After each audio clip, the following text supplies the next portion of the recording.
Once there was a wandering dervish lost in desert and was starving. He had nothing with him. As he was walking along an old pathway in desert in search of something to eat, he found an empty sack that had been thrown there on road by previous passerby. Dervish picked that sack up and swung it over his shoulder, praying loudly, "Thank you, God, for giving a starving man an empty sack," and continued walking.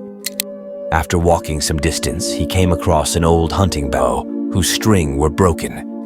He picked it up and put it in sack and prayed loudly, "Thank God for giving a starving man a hunting bow with broken string."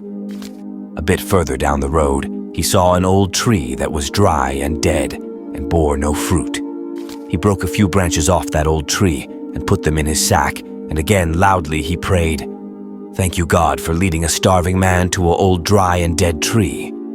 After walking some more, he found a dented old dusted cooking pot. He picked it up and blew the dust off it and put it in his sack too. He again loudly prayed, "Thank you, God, for giving a starving man a dented old pot full of dust."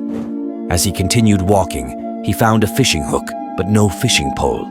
He picked up that fishing hook too and put it in his sack, and again prayed, "Thank God for giving a starving man a fishing hook with no fishing pole." Finally, after 2 days of walking, his path ended at a river which was so large that he couldn't see other side.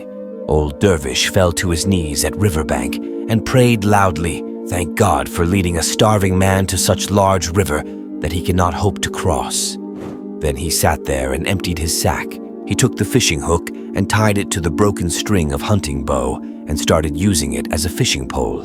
He caught himself a fish and then took that old pot, cleaned it in river, and used it to cook fish over a fire that he had made from dried branches that he got from old dry and dead tree.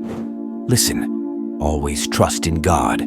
Even if today we face difficulties and not able to understand why we go through such time, if we keep faith in God, then on our path of life, we will discover that anything that happened for a reason.